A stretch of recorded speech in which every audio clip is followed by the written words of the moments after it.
नमस्कार दोस्तों, सभी को राधे राधे, सभी को जय श्री कृष्णा। कैसे हैं आप? मुझे उम्मीद है आप सभी बहुत अच्छे होंगे, जोरों शोरों के साथ में अपनी तैयारियां भी कर रहे होंगे। देखिए दोस्तों, होली के इस पावन अवसर पर मैं आपके लिए एक बहुत ही अच्छा उपहार लेकर आया हूं। मैं अपने भाइयों को एक बहुत ही प्यारा सा उपहार दूंगा दोस्तों। जो हमारे फौजी भाई हैं, उनकी जो अग्निवीर वैकेंसी आने वाली है, उसमें विज्ञान के प्रश्न आएंगे दोस्तों, और बहुत सारे आएंगे, एक दो भी नहीं, बहुत सारे आएंगे। मैं आपको बहुत सारे विज्ञान के प्रश्न यहां पर आपको सॉल्व करवाऊंगा, आपको समझाऊंगा भी दोस्तों। एक एक ऑप्शन का अपन अच्छी तरह डिसेक्शन कर कर रख देंगे, ऑपरेशन कर कर रख देंगे, आपको सब कुछ समझाया जाएगा दोस्तों। ठीक है, तो स्टार्ट करते हैं दोस्तों। अगर आप चैनल पर नए हैं तो प्लीज चैनल को सब्सक्राइब कर देना। वीडियो पसंद आए तो एक लाइक जरूर ठोक देना दोस्तों। ठीक है, कमेंट भी कर देना। ठीक है, यहां पर आप देखिए दोस्तों, जो विज्ञान का हमारा जो पहला प्रश्न है वो क्या है? इंसुलिन की कमी से होने वाला रोग कौन सा है? तो भाई, इंसुलिन की कमी से कौन सा रोग होता है? ये नहीं कि सही ऑप्शन पर टिक लगाया आगे बढ़ जाओ। अरे भैया, ऐसा नहीं है। एक एक ऑप्शन का हम ऑपरेशन करेंगे।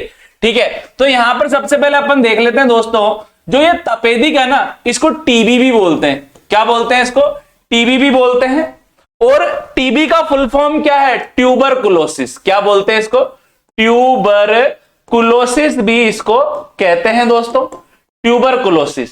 ठीक है, ये बैक्टीरिया द्वारा होने वाली बीमारी है। किसके द्वारा होती है? ये बैक्टीरिया द्वारा होने वाली बीमारी है। और बैक्टीरिया का क्या नाम है दोस्तों? माइक्रोबैक्टीरियम ट्यूबरकुलोसिस बैक्टीरिया का नाम है। क्या है? माइक्रोबैक्टीरियम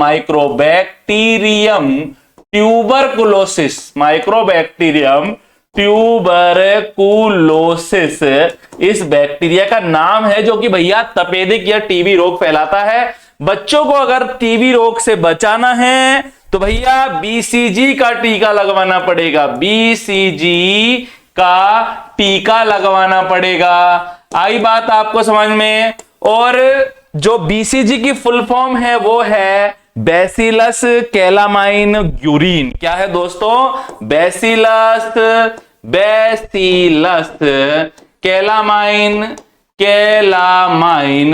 कैलामाइन कई जगह कालमेट भी लिखा हुआ आ जाता है, तो कंफ्यूज मत होना। Bacillus calamine Guérin. क्या है दोस्तों?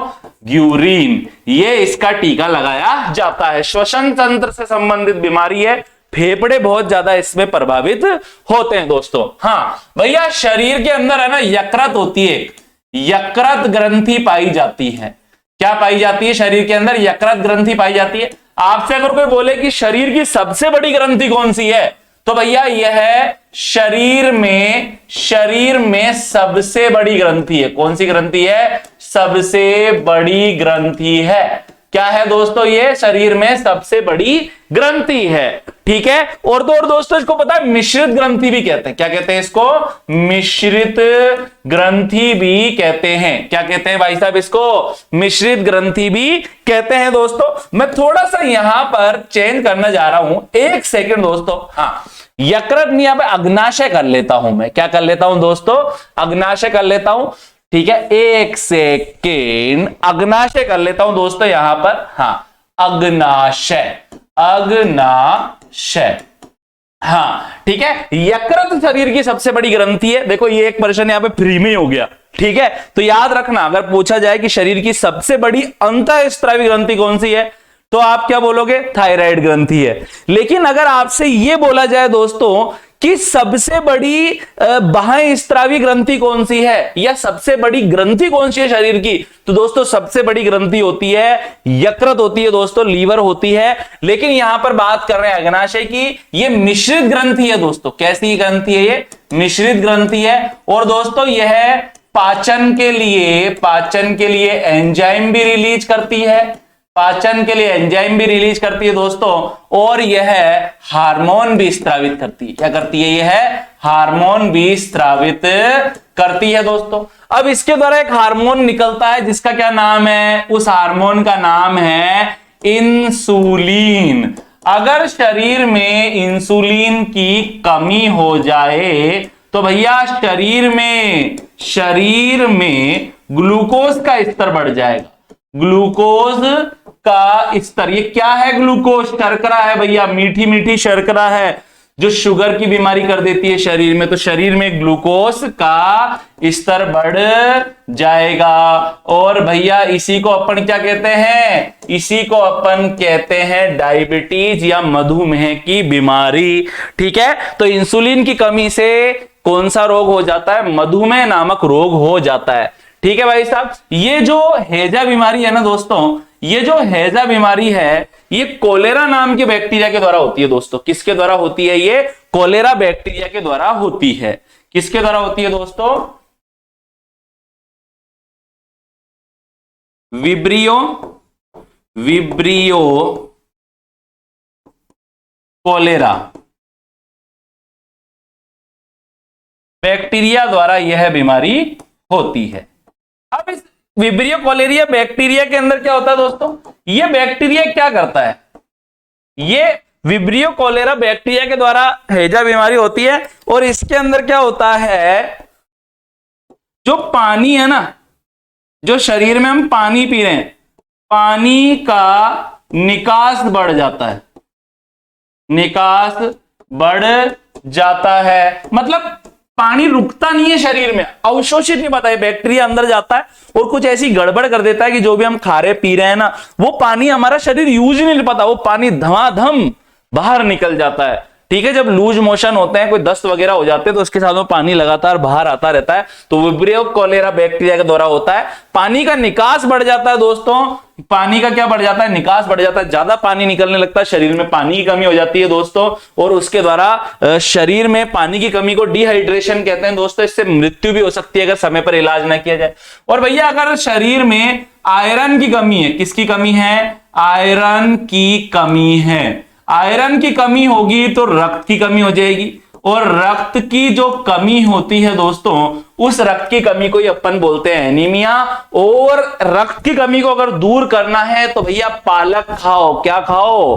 पालक खाओ, गाजर खाओ। ठीक है, तो समझ में आ गया इंसुलिन की कमी से कौन सा रोग होता है दोस्तों? मधुमेह रोग होता है। ठीक है, यहां पर आप देखिए दोस्तों, प्रकाश एक है। प्रकाश क्या है? क्या प्रकाश विद्युत चुंबकीय विकिरण है? क्या यह अदीप्त प्रकाश है? अरे भाई प्रकाश, प्रकाश ऊर्जा है, ये तो कुछ समझ में ही नहीं आ रहा मुझे। अदृश्य किरण है, ठीक है, इनमें से कोई नहीं। ठीक है, तो भैया आप खुद को ही लग रहा होगा कि ये जो 4 पॉइंट है ना, प्रकाश क्या है, यहां पर पूछा जा रहा है कि प्रकाश है। ठीक है, अब इन चारों ऑप्शन को अपन जब पढ़ रहे हैं तो ऐसा लग रहा है कि पहला ही सही है, विद्युत चुंबकीय विकिरण है। क्या है भाई? प्रकाश। प्रकाश ये वाला सही उत्तर होगा इसका। तो भाई प्रकाश क्या है? विद्युत चुंबकीय विकिरण है। क्या है यह? विद्युत चुंबकीय विकिरण है प्रकाश। ये वाली बात आपको ध्यान रखनी है। और आपको पता है कि प्रकाश जो होता है, प्रकाश में द्वैत व्यवहार होता है। द्वैत व्यवहार होता है, द्वैत व्यवहार या द्वैत प्रकृति होती है इसकी। आई बात आपको समझ? दोहरा व्यवहार होता है, जैसे अपरिचित मूवी में नहीं था, वो एक था हीरो, कभी तो भोला भोला बन जाता है अली, और एकदम में कभी कभी खतरनाक भी बन जाता है, तो उसका दोहरा व्यवहार था उसमें। ठीक है, तो वैसे ही प्रकाश का भी द्वैत व्यवहार या दोहरा व्यवहार होता है।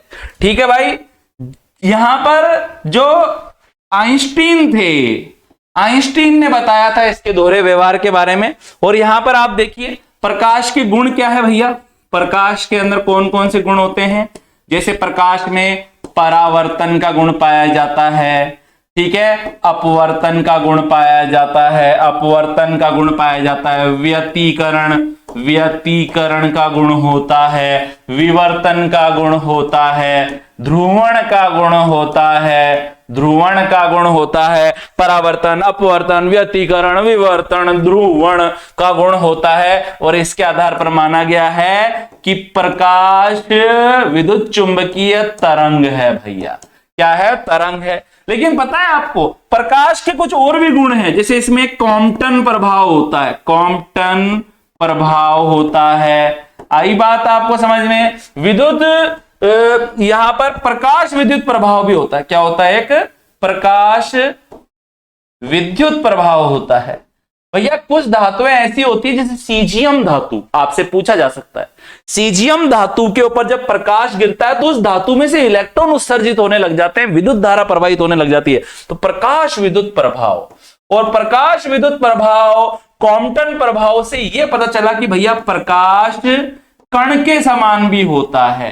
कण के समान होता है जिन्हें क्या बोलते हैं अपन? क्वांटा कहते हैं। क्या कहते हैं? क्वांटा भी कह सकते हैं, या फोटोन भी अपन इसे कह सकते हैं। तो आई होप ये वाली बात तो आ गई आपको बात समझ में। ठीक है, आपको पता है दोस्तों, जो प्रकाश है, जो प्रकाश की जो चाल है या जो इसका वेग है वो कितना होता है? 3 × 10⁸ मीटर पर सेकेंड।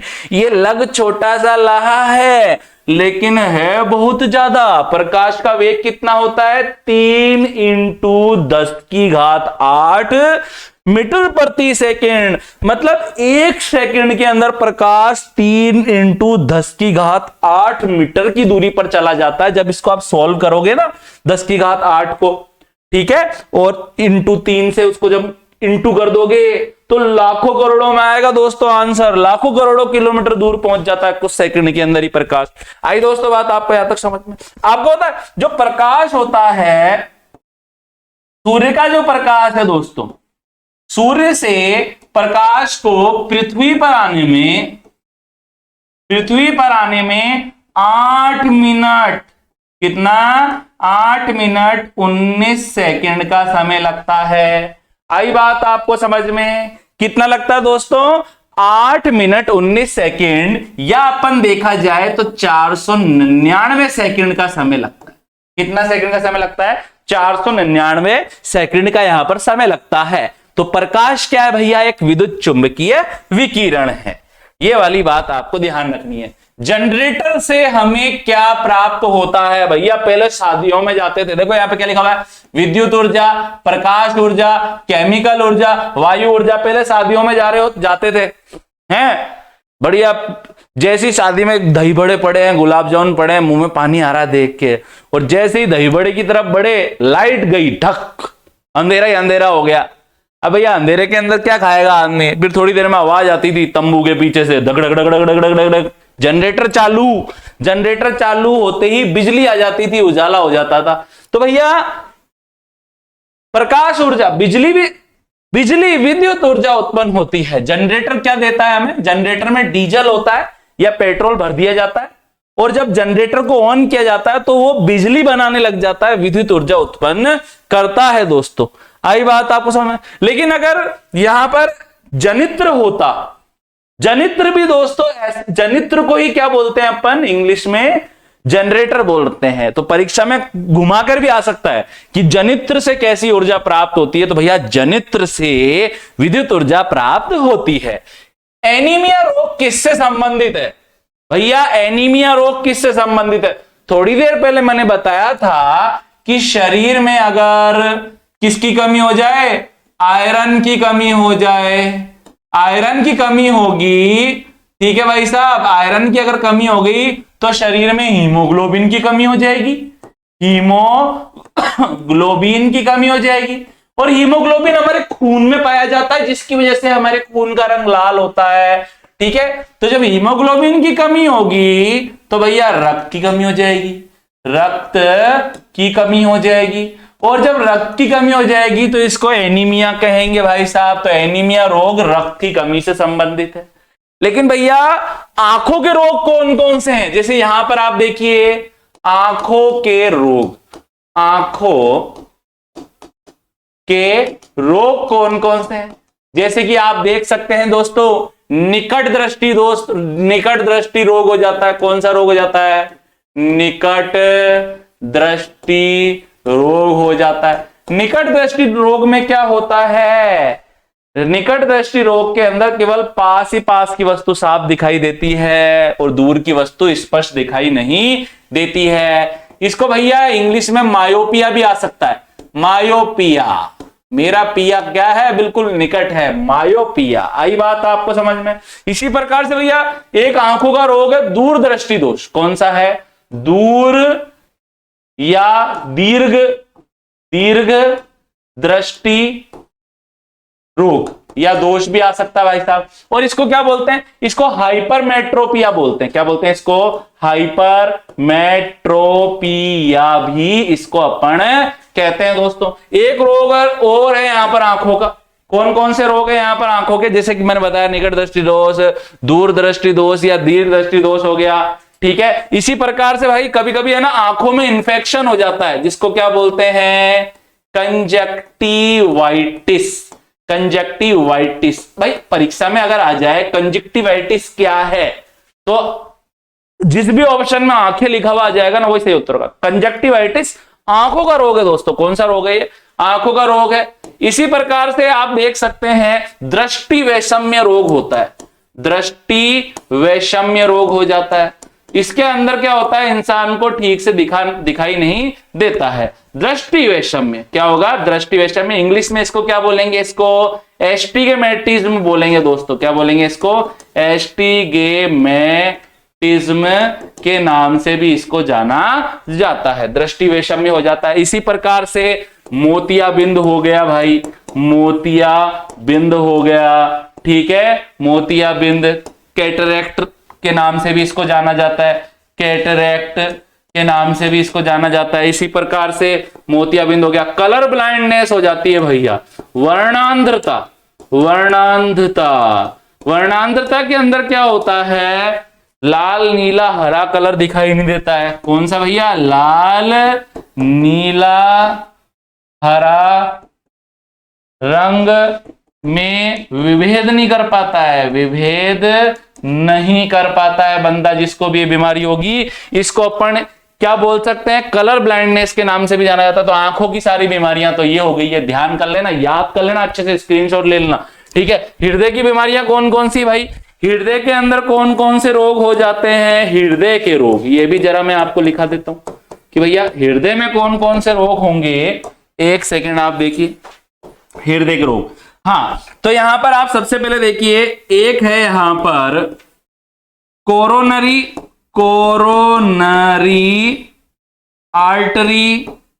Artery disease. ठीक है, डिजीज। ठीक है, इसको अपन क्या बोल सकते हैं?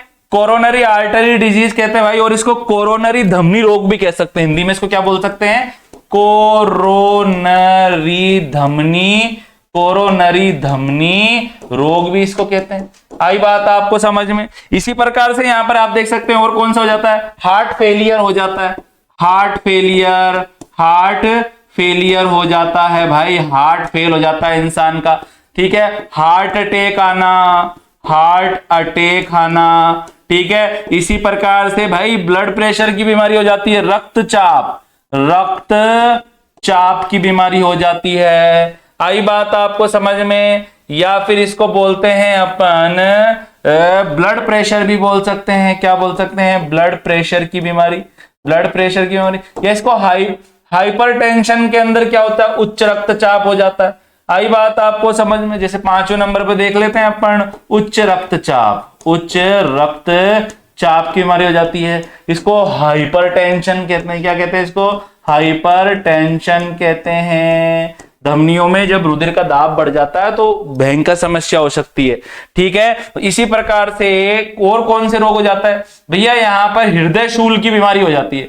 हृदय शूल, हृदय में कांटों का चुभना, इसको एग्नीमा भी बोलते हैं। इंग्लिश में क्या बोलते हैं इसको? एग्नीमा के नाम से भी इसको जाना जाता है। एग्नीमा के नाम से भी इसको जाना जाता है। इसी प्रकार से भैया यहां पर और कौन सी बीमारी है? पेरिकार्डाइटिस बीमारी हो जाती है। कार्डाइटिस बीमारी हो जाती है। आई बात आपको समझ में। पेरिकार्डाइटिस बीमारी हो जाती है। तो ये सारी की सारी हृदय की बीमारियां हैं जो आपको ध्यान रखनी है दोस्तों। अब आगे बढ़ते हैं अपन। क्या है? ओजोन का प्रतीक क्या होता है भैया? O2 तो किसका प्रतीक है? ऑक्सीजन का। किसका प्रतीक है? ऑक्सीजन का प्रतीक है। और भैया यहां पर O3 किसका प्रतीक है? ओजोन का प्रतीक है। ये ओजोन है मेरे भाइयों। ये कार्बन डाइऑक्साइड है, CO2 मतलब क्या है, कार्बन डाइऑक्साइड है, क्या है यहां पर, कार्बन डाइऑक्साइड, और ये जल है भैया, जल है, तो सही उत्तर क्या होगा, O3 होगा। इसी प्रकार से परीक्षा के अंदर क्या आ सकता है, कंफ्यूज करने वाले प्रतीक भी आ सकते हैं। सबसे पहली बात तो भैया दुनिया में 118 तत्वों की खोज की जा चुकी है। तत्व क्या होते हैं भैया, ये तत्व मतलब क्या है, एक ही प्रकार के परमाणुओं के समूह को क्या बोलते हैं, एक ही प्रकार के परमाणु के समूह को क्या बोलते हैं मेरे दोस्तों, समूह को तत्व कहते हैं। क्या कहते हैं, तत्व कहते हैं। ठीक है, और तत्वों को किससे प्रदर्शित किया जाता है, प्रतीक से प्रदर्शित करते हैं। किससे प्रदर्शित करते हैं, प्रदर्शित करते हैं तत्वों को प्रतीक से। ठीक है, अब यहां पर क्या आ सकता है, कंफ्यूजेबल आ सकते हैं, ये तो सीधा सा बात है, ओजोन O3 है। जैसे आ सकता है सोडियम का प्रतीक क्या है, सोडियम का क्या है, पोटेशियम का क्या है, पोटेशियम का प्रतीक बताओ, सोडियम का बताओ, पोटेशियम का प्रतीक बताओ। इसी प्रकार से भैया मैग्नीशियम का बताओ, मैग्नीशियम का बताओ, मैग्नीज का बताओ, मैग्नीज का बताओ। ठीक है, शीशे का बताओ, शीशे का बताओ, शीशे का प्रतीक क्या होता है यहां पर। ठीक है, इसी प्रकार से गोल्ड का क्या होता है, गोल्ड का क्या होता है, तो भैया सोडियम का प्रतीक क्या होगा यहां पर, Na होगा, क्योंकि इसका लैटिन नाम नेट्रियम होता है। पोटेशियम का K होगा दोस्तों, मैग्नीशियम का Mg और मैग्नीज का Mn होगा। इसमें कंफ्यूज हो जाते हैं अक्सर लोग। ठीक है, Mn को मैग्नीशियम समझ लेते हैं और Mg को मैग्नीज समझ लेते हैं, तो ऐसी गलती आप मत करना दोस्तों। ये शीशा मतलब लेड होता है, क्या होता है, लेड, इसको Pb बोलते हैं। क्या बोलते हैं इसको, Pb के नाम से इसको जाना जाता है। क्या बोलते हैं इसको, Pb के नाम से इसको जाना जाता है। गोल्ड का भाई साहब वैज्ञानिक नाम क्या है, ओरम है, ओरम है, तो इसका प्रतीक हो गया Au हो गया। क्या हो गया दोस्तों, Au हो गया। चांदी जो होती है, चांदी, इसका प्रतीक है Ag, सिल्वर का। ठीक है, तो ये सारे के सारे आप याद कर लेना दोस्तों। ठीक है, अगला देखिए आप ध्यानपूर्वक, तारों का टिमटिमाना क्या है भैया, तारों का टिमटिमाना क्या है, क्या यह प्रकाश का प्रकीर्णन है, क्या यह प्रकाश का ध्रुवण है, क्या प्रकाश का अपवर्तन है, या पूर्ण आंतरिक परावर्तन है। भाई साहब मैं सही ऑप्शन तो आपको 1 सेकंड में बता दूंगा, लेकिन परीक्षा में उस ऑप्शन ने ठेका थोड़ी ले रखा है कि वही आएगा। यहां पर जो चारों लाइनें हैं ना, इतनी ज्यादा इंपॉर्टेंट है कि चारों की चारों लाइनें ही प्रश्न बनकर आपकी परीक्षा में आ सकती है। ठीक है दोस्तों, यहां पर आप देख लीजिए, अगर आपको थोड़ा भी समझ में आ रहा है तो लाइक जरूर कर देना। ठीक है, इससे मोटिवेशन मिलेगा मुझे, और लेकर आऊंगा आपके लिए एक से बढ़कर एक प्रश्न।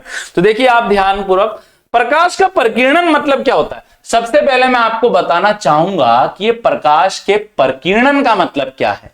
देखेंगे आप, जब प्रकाश किसी खुरदरे पृष्ठ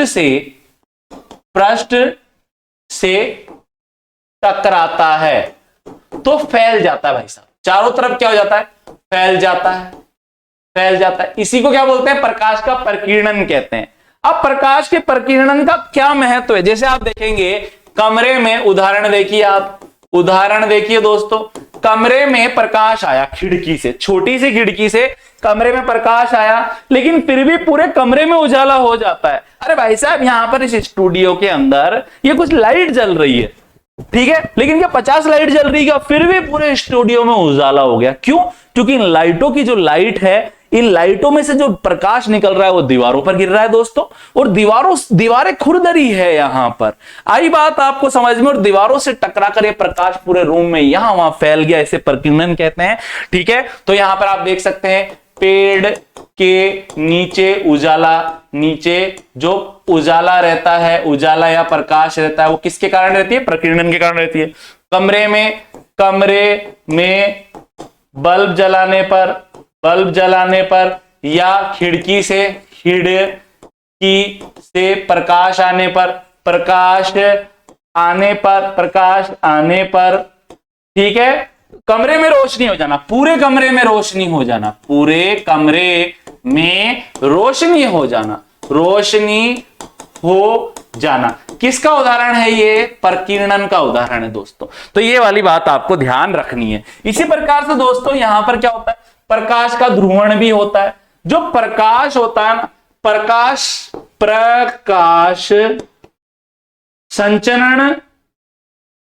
संचरण की दिशा के लंबवत गति करता है। लंबवत कभी और गति करता है। ठीक है, गति करता है। तो इसको क्या बोल रहे हैं दोस्तों अपन? इसको अपन अध्रुवित प्रकाश बोल रहे हैं। अध्रुवित प्रकाश कहते हैं। आई बात आपको समझ में? जैसे ये प्रकाश, जैसे समझो ये माध्यम की दिशा है जब प्रकाश संचरण कर रहा है। अब यहां पर देखो प्रकाश ऊपर की तरफ भी कर रहा है गति। ठीक है, यहां तक कि प्रकाश आगे पीछे भी कर रहा है। मतलब ये आप तो ये समझ लो जैसे प्रकाश है, ये इसके ऊपर नीचे भी कर रहा है और ऐसे ऐसे भी कर रहा है। आई बात आपको समझ में? तो यहां पर यह संचरण की दिशा के लंबवत सभी और गति कर रहा है जब प्रकाश, तो इसको अध्रुवित प्रकाश कहेंगे।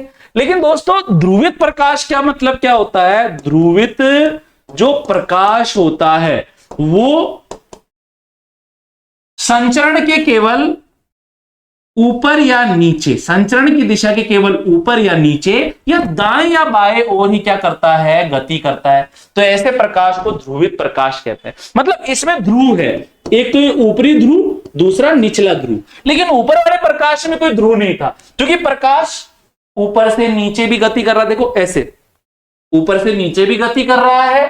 ठीक है, जैसे आप समझ लो ये हाथ है मेरा, ये संचरण की दिशा है। अब प्रकाश ऊपर से नीचे भी जा रहा है, ऐसे ऊपर से नीचे भी जा रहा है। प्रकाश ऐसे ऐसे भी जा रहा है।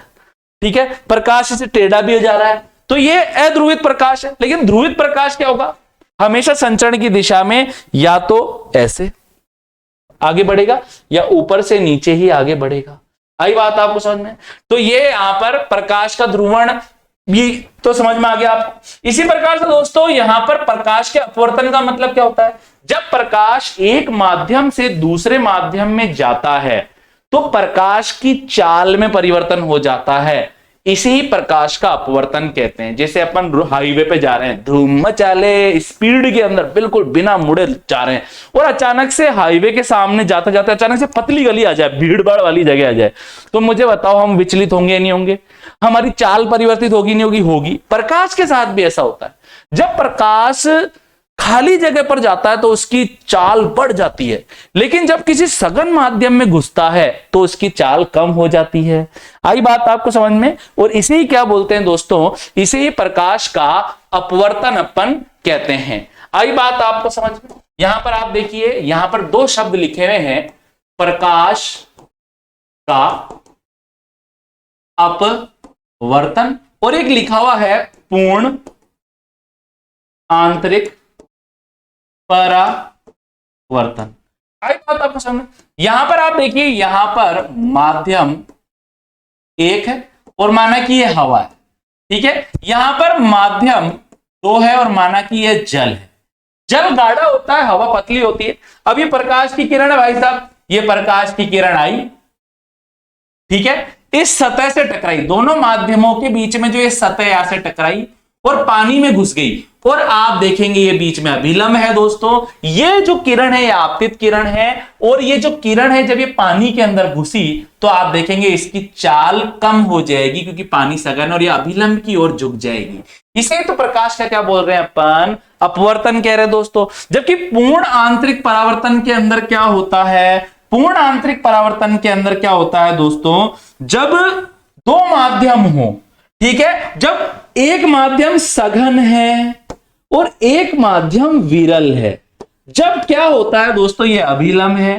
कभी कभी क्या होता है, जब सघन माध्यम से कोई प्रकाश की किरण आती है और दोनों पृष्ठों को अलग करने वाली, जब सघन माध्यम से कोई प्रकाश की किरण विरल माध्यम में जाती है तो दोनों माध्यमों को पृथक करने वाली पृष्ठ की सतह के लंबवत ही आगे बढ़ जाती है। और यहां पर अभिलंब और जो ये ये परावर्तित किरण है, मैं यहां लिख देता हूं, परावर्तित किरण है, परावर्तित किरण है। और ये कौन सी किरण है दोस्तों? ये आपतित किरण है दोस्तों। अब जो अभिलंब है, ये क्या है?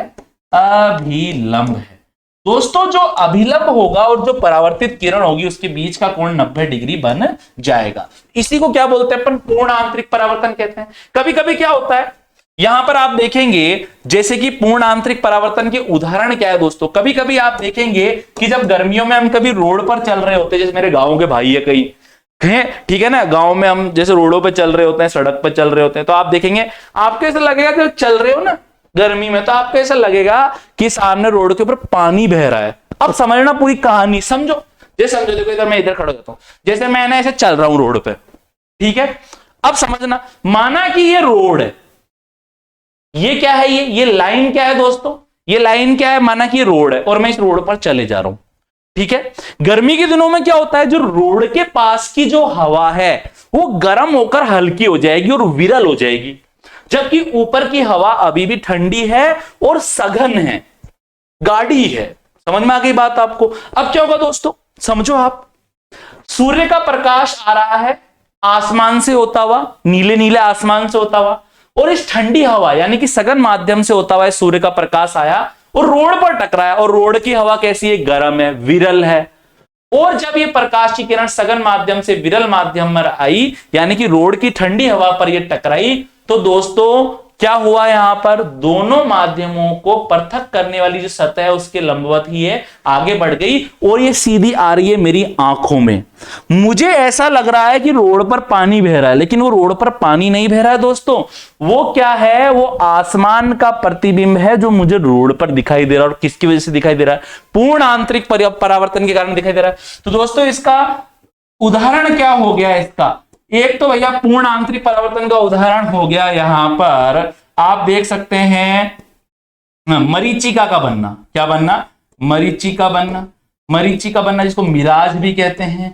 मिराज मतलब क्या होता है? सड़क पर पानी का दिखाई देना, कहीं पे मरुस्थल में पानी का दिखाई देना, जबकि होता नहीं है। वो पूर्ण आंतरिक परावर्तन के कारण जमीन पर आसमान का प्रतिबिंब दिखाई दे रहा होता है और हमें लगता है पानी है, पानी नहीं है, वो आसमान का प्रतिबिंब बन रहा है जमीन के ऊपर। तो आपसे परीक्षा में पूछ लेना कि पूर्ण आंतरिक परावर्तन का उदाहरण है मरीचिका का बनना, मिराज का बनना दोस्तों। इसी प्रकार से दोस्तों प्रकाश के अपवर्तन के उदाहरण कौन कौन से हो गए? यहां पर प्रकाश का जो अपवर्तन का उदाहरण है वो आप देख लेना, जैसे कि पानी में छड़ या पेंसिल का मुड़ा हुआ दिखाई देना, मुड़ा दिखाई देना। भाई साहब पेंसिल या छड़ पानी में डालते ऐसे लगती है जैसे मुड़ी हुई है थोड़ी, तो किसके कारण है? ये अपवर्तन का उदाहरण है। आई बात आपको समझ में? ठीक है। सूर्योदय से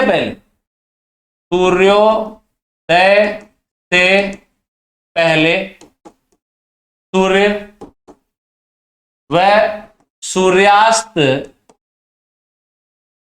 के बाद भी सूर्य का दिखाई देना। भाई साहब सूरज अभी उगा नहीं है, 6 बजे उगेगा और 5:58 पे उसका प्रतिबिंब दिखने लग गया। किसके कारण? अपवर्तन के कारण। सूरज 6 बजे अस्त हो चुका है शाम को, लेकिन 6:02 पर भी उसका प्रतिबिंब दिख रहा है। किसका उदाहरण है? प्रकाश का अपवर्तन का उदाहरण है। ठीक है दोस्तों, यहां पर अपन और भी ले सकते हैं। यहां पर जैसे कि आप देख सकते हैं,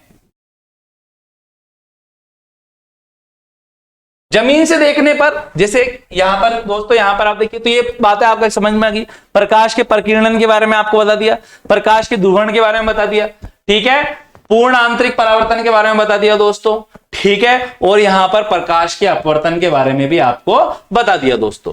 ठीक है, तो ये सारी की सारी बातें आपको ध्यान रखनी है। तो यहां पर उत्तर क्या था? तारों का टिमटिमाना क्या है? तो भैया ये प्रकाश का अपवर्तन है। क्या है? ये प्रकाश का अपवर्तन है। तो प्रकाश के अपवर्तन में ये भी आ सकता है तारों का टिमटिमाना।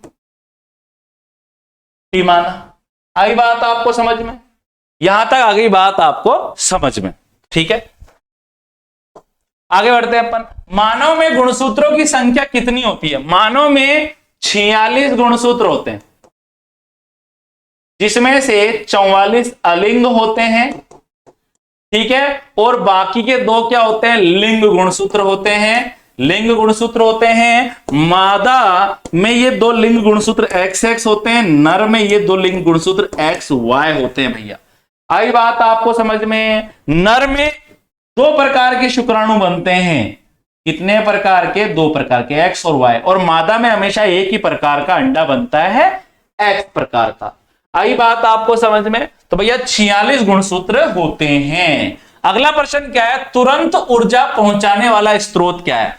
क्या जूस से हमें तुरंत ऊर्जा मिलती है? क्या ग्लूकोज से मिलती है, चावल से मिलती है, रोटी से मिलती है? भाई साहब जैसे मैं कुछ बताता हूं आपको, आपने चावल खाया, आपने रोटी खाई, आपने जूस पिया, इनके अंदर है कार्बोहाइड्रेट। कार्बोहाइड्रेट है, कार्बोहाइड्रेट का होगा पाचन और लास्ट में बनेगा ग्लूकोज, और फिर ये ग्लूकोज ऑक्सीजन से क्रिया करेगा तो आपके शरीर में बनेगी ऊर्जा, और उस ऊर्जा का उपयोग करके हम भागेंगे, दौड़ेंगे, मजे करेंगे। आई बात आपको समझ में? और इस वीडियो को लाइक करेंगे, ठीक है।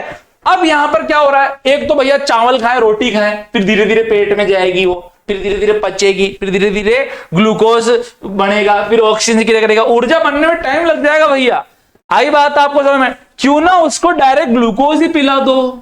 तो भैया ग्लूकोज तुरंत ऊर्जा पहुंचाने वाला स्रोत होता है, इंस्टेंट एनर्जी इससे प्राप्त होती है। सबसे शुद्ध पानी होता है समुद्र के जल होता है। यार भाई इसमें तो लवण होते हैं, लवण होते हैं भाई। वर्षा का जल होता है, क्योंकि जब समुद्रों के ऊपर सूरज की रोशनी गिरती है तो समुद्र का पानी गर्म होकर भाप बनकर उड़ता है। अब भैया भाप केवल बन रही है पानी की, पानी में जो नमक पाया जा रहा है उसकी भाप नहीं बन रही है। शुद्ध पानी भाप बनकर उड़ गया और यहां वहां जाकर बरस गया। उस बरसते हुए पानी में न तो कोई बैक्टीरिया है, न तो कोई उसके अंदर किसी प्रकार का आप देख सकते हैं कोई लवण है, कुछ भी नहीं है दोस्तों उसके अंदर, शुद्ध होता है वो। तो वर्षा का पानी होगा। कुएं के अंदर भी तरह तरह के खनिज लवण होते हैं दोस्तों, खनिज लवण होते हैं। जैसे आप नागौर की तरफ जाएं या अजमेर की तरफ देखें दोस्तों, तो फ्लोराइड ज्यादा है पानी के अंदर, ठीक है, जिसके कारण फ्लोरोसिस बीमारी हो जाती है, कुबड़ पट्टी रोग हो जाता है दोस्तों। अगला देखिए यहां पर, फोन का आविष्कार किसने किया था? भाई साहब आइंस्टीन ने किया था। क्या आइंस्टीन ने तो कौन सा भैया? द्रव्यमान ऊर्जा नियम दिया था। द्रव्यमान ऊर्जा नियम दिया था। इसने क्या बताया था? E = mc²। ये ध्यान रखना, ये भी आ सकता है आपकी परीक्षा के अंदर, ठीक है। और इसने क्या बताया था मेरे प्यारे दोस्तों? इसने सापेक्षतावाद का सिद्धांत दिया था। सापेक्षतावाद का सिद्धांत दिया था। और मेरे प्यारे दोस्तों इसको 1921 में नोबेल प्राइज मिला था। आई बात आपको समझ में? नोबेल प्राइज मिला था। तो ये वाली बात आपको ध्यान रखनी है, बहुत ज्यादा महान व्यक्ति है, बहुत ज्यादा दोस्तों। आई बात आपको समझ में? आपको भी इन्हीं की तरह बनना है, ठीक है। अब इधर देखिए दोस्तों, ग्राहम बेल ने टेलीफोन का आविष्कार किया था, और ऐसी बेल बजा दी, टेलीफोन आता तो बेल बजती है, ट्रिंग ट्रिंग। तो ग्राहम बेल फोन का आविष्कार किया था भाई साहब, फोन का आविष्कार किया था। दोस्तों न्यूटन ने किसकी खोज की थी? गति के नियम और गुरुत्वाकर्षण के नियम दिए थे। आई बात आपको समझ में? न्यूटन बैठा था पेड़ के नीचे, अचानक से एप्पल गिरी तो उसको खाने के लिए नहीं भागा, यहाँ पे अपने सामने गिर जाती है तो उसको खा के यूं रगड़ के स्पिन बॉलर की तरह खा जाते। अब तक तो आगे बात आपको समझ में, ठीक है। खुश होते घर पे बताते हैं कि एप्पल मिली, खा गया, उसको हजम कर गया। लेकिन यहां पर न्यूटन ने उसको खाया नहीं, सोचा कि गिर क्यों रही है नीचे, ये एप्पल टूटकर ऊपर क्यों नहीं गई चंद्रमा की तरफ, यहीं क्यों आई पृथ्वी के ऊपर। गुरुत्वाकर्षण के नियम के बारे में बताया। मार्कोनी ने भैया रेडियो का आविष्कार किया। किसका आविष्कार किया? रेडियो को आविष्कार कर दियो भाया यार, रेडियो का आविष्कार। और दोस्तों इन्होंने एक ऐसे सिद्धांत की खोज की, इस सिद्धांत के द्वारा हवा में विद्युत संकेतों को, हवा में विद्युत संकेतों को एक छोर से दूसरे छोर पर भेजा जा सकता है, दूसरे छोर पर भेजा जा सकता है। भैया मार्कोनी की एक मजेदार बात बताता हूं। मार्कोनी ने एक सिद्धांत बनाया। मार्कोनी ने क्या बताया? अब ये बात है 1800 की, सन 1800 की, अभी चल रहा है 2023, ठीक है, जब मोबाइल वोबाइल कुछ नहीं थे लोगों के पास। मार्कोनी ने बोला अपने दोस्तों को कि मैंने एक ऐसी चीज बनाई है, मैंने एक ऐसा फॉर्मूला बनाया है, एक ऐसी मशीन बनाई है, इसके द्वारा मैं यहां खड़ा खड़ा अपनी बातों को या किसी भी विद्युत संकेत को दूर भेज सकता हूं, उधर सामने भेज सकता हूं दीवार के पीछे। तो इसके दोस्तों ने क्या बोला, ये तो पागल हो गया। उसको पागल खाने ले गए जबरदस्ती, उसको कमरे में बंद कर दिया, बोले किसी को नुकसान नहीं पहुंचा दे। लेकिन भैया वो तो सही थे, सही बोल रहे थे वो, ठीक है। तो मार्कोनी भैया, तो फोन का आविष्कार किसने किया था? ग्राहम बेल ने किया था, ठीक है, ग्राहम बेल ने किया था। अगला प्रश्न देखिए मेरे प्यारे दोस्तों, पीतल किसका मिश्रण है? जिंक व कॉपर का मिश्रण है। भैया जिंक और तांबा, कॉपर मतलब तांबा, क्या है यहां पर? तांबा। जिंक और तांबा मिलाओगे तो पीतल बन जाएगा, ये बातें आपको ध्यान रखनी है। अगला प्रश्न क्या है दोस्तों, सर्वाधिक कैल्शियम किसमें पाया जाता है? दूध में, दाल, भैया दाल में एक सोयाबीन होता है, सोयाबीन। सर्वाधिक प्रोटीन, सर्वाधिक प्रोटीन आपसे बोला जाए ना कि ऐसी सर्वाधिक प्रोटीन किसमें मिलता है? दाल में, दाल में सर्वाधिक प्रोटीन मिलता है। और तो आपसे बोल रहे हैं सर्वाधिक गुणवत्ता वाला सबसे अच्छा प्रोटीन किसमें मिलता है? अंडे में मिलता है। तो भैया सोयाबीन में सर्वाधिक प्रोटीन मिलता है। पालक में तो भैया आयरन मिलता है, आयरन मिलता है। और दूध में भैया सर्वाधिक प्रोटीन पाया जाता है। आई बात आपको समझ में? ये वाली बात आपको ध्यान रखनी है। मछली के अंदर सर्वाधिक कैल्शियम पाया जाता है, सॉरी दूध में क्या पाया जाता है? सर्वाधिक कैल्शियम पाया जाता है। मछली के अंदर क्या मिलता है भैया? प्रोटीन मिलता है, प्रोटीन मिलते हैं। ये वाली बात आपको रखनी है ध्यान में। अगला प्रश्न देखिए, दिशा बताने वाले यंत्र का नाम क्या? क्या सीस्मोग्राफ है क्या? भैया ये तो भूकंप चाप नापी है, भूकंप चाप मापी। भाई ये भूकंप के बारे में बताता है आपको, सीस्मोग्राफ। आई बात आपको समझ में? लैक्टोमीटर दुग्ध की शुद्धता के बारे में बताता है, ठीक है। थर्मामीटर ये तापमान के बारे में बताता है, ताप के बारे में बताता है। कंपास दिशा के बारे में बताता है। हिंदी में दिशा सूचक यंत्र भी आ सकता है, ये वाली बात आपको रखनी है ध्यान। अगला प्रश्न क्या है, फोटोसिंथेसिस में कौन सी गैस निकलती है? फोटोसिंथेसिस मतलब क्या होता है? पेड़ पौधे अपना भोजन खुद बना सकते हैं। अब आप बोलेंगे हम भी तो खुद बनाते हैं भैया, अभी सर थोड़ी देर पहले दाल चावल बना कर खाए मस्त, फिर आपका वीडियो देख रहे हैं। अरे तो भाई दाल चावल के आपने टेस्ट में परिवर्तन किया है, नमक मिर्ची मसाला डालकर। दाल चावल आपने खुद ने नहीं बनाए हैं, आपने तो केवल उस दाल चावल के टेस्ट में परिवर्तन किया है। तो पेड़ पौधे अपना भोजन खुद बना सकते हैं, जिसे फोटोसिंथेसिस कहते हैं। इसके अंदर क्या होता है दोस्तों, पेड़ पौधे क्या करते हैं, 6 अणु तो लेते हैं CO2 के, 6 अणु लेते हैं यहां पर, एक सेकेंड थोड़ा छोटा लिख देता हूं, 6 अणु लेते हैं यहां पर CO2 के। दोस्तों किसके लेते हैं? 6 अणु लेते हैं CO2 के, 6 अणु लेते हैं जल के। तो यहां पर बन जाता है, यहां पर पेड़ पौधों में हरे रंग का पर्णहरित होता है। हरे रंग के पर्णहरित के कारण ही पेड़ पौधे सूर्य की ऊर्जा को कैच करते हैं, और सूर्य की ऊर्जा को कैच करके CO2 और H2O मतलब कार्बन डाइऑक्साइड और जल को मिलाकर भोजन बना लेते हैं। दोस्तों आई बात आपको समझ में?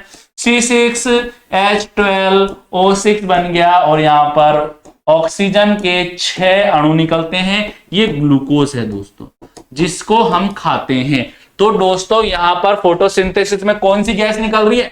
ऑक्सीजन गैस निकलती है भाई साहब। कौन सी गैस निकलती है? ऑक्सीजन गैस निकलती है। वयस्क मनुष्य में दांतों की संख्या क्या होती है? आज मैं आपको दांतों के बारे में ऐसा बताऊंगा ना, आप हमेशा याद रखेंगे दोस्तों। बहुत अच्छे से बताऊंगा आपको, बहुत अच्छे से दांतों के बारे में। हमारा लास्ट पर्सन है, बहुत अच्छे से बताऊंगा। यहां पर आपने देखा होगा दोस्तों, एक सेकेंड,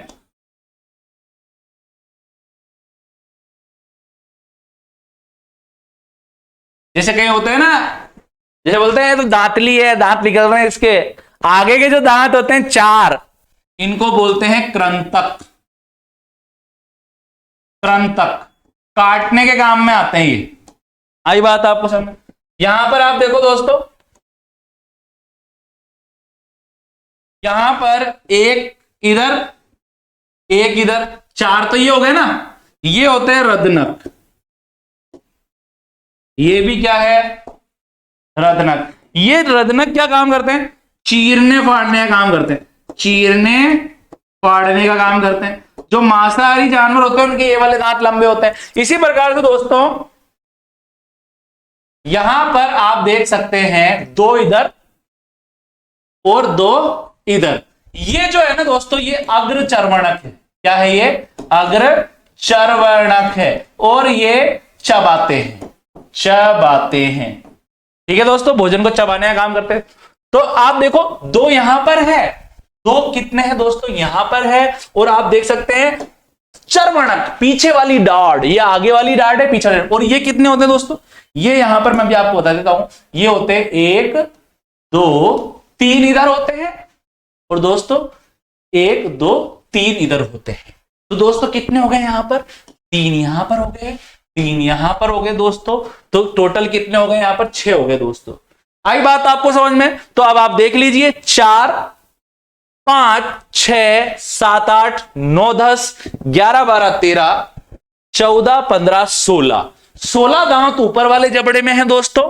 तो 16 दांत ही नीचे वाले जबड़े में भी होंगे, और 16 प्लस 16 कितने होते हैं? 32 होते हैं। ये वाली बात आपको ध्यान रखनी है। तो 32 है। तो वयस्क मनुष्य में दांतों की संख्या 32 होती है। तो दोस्तों मैंने एक एक पर्सन को आपको बहुत ही अच्छे से करवाने का प्रयास किया है।